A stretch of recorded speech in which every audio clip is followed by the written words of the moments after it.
Alright, what's up guys? Mayari with Arabian Night Armory. Another update. So, to get these nice rounded, hopefully you guys can hear me when I lift the respirator. To get these nice rounded bits and smoothed off bits, I have this tray that's kind of built into, or table that's built into the sanding machine. So, I can set the tool down, or set the sword down, or the knife down on a 90-degree angle perpendicular to the sanding belt, or sanding disc in this case. And then I could just kind of shape out those corners. So that's how I got these nice rounded bits on the bottom. I'm going to round them out a bit more. The other thing I wanted to show you guys a bit more up close is, okay, so as you can see at the top part, I smoothed it out quite a bit, and then I need to smooth it out more down here. This is still kind of rough, right? And then it smooths out here. So, like I said, when you're assembling all of these pieces together, it's going to be just slightly off. And it's the sanding part on the belt sander or the disc sander. That's what kind of gets everything nice and smooth and even. The way it's smooth up here where I worked it, or on the bottom where I worked it. I still need to do that on the sides. Or, you know, you can use a rotary tool and file, which is what I talked about earlier. But the other thing I forgot to mention, the reason why you see me wearing a respirator, and I wasn't wearing a respirator before, technically you should always wear a respirator when you're, sanding stuff, but this has epoxy now, right? This has epoxy because I used epoxy to put the handle scales and stuff onto the, let's put that down over here, onto the hang.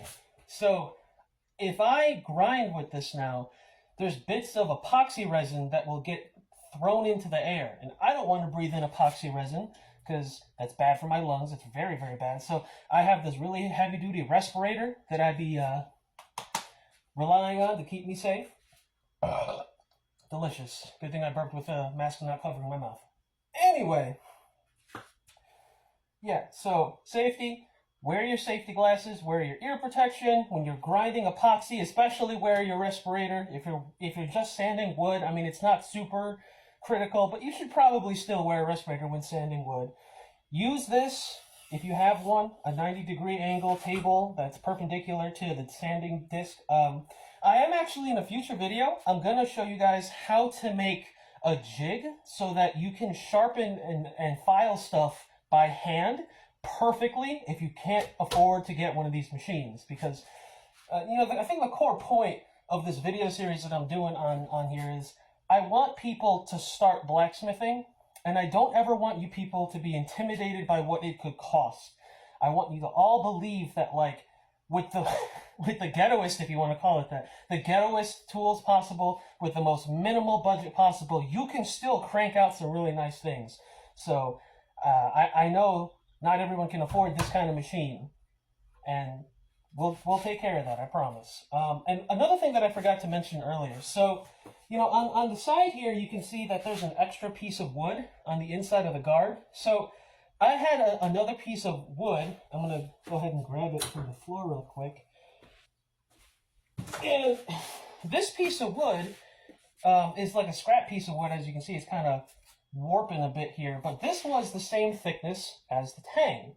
So I sandwiched it in the middle between the panels for the guard, the panels for the pommel, and it perfectly evenly went on there. Now, on a traditional gladius, you would have one solid block of wood be the guard, you'd have a solid block of wood be the pommel, and then you'd carve it out, drill it out as necessary to get it on there. But like I showed you guys in prior videos, we did this using free samples of hardwood flooring laminate from Menards. So if you can't afford to buy wood, if you can only get free wood from Menards, it still works out really well. And yeah, just believe in yourselves, guys. I know you guys can do it. Get into blacksmithing. It's a lot of fun.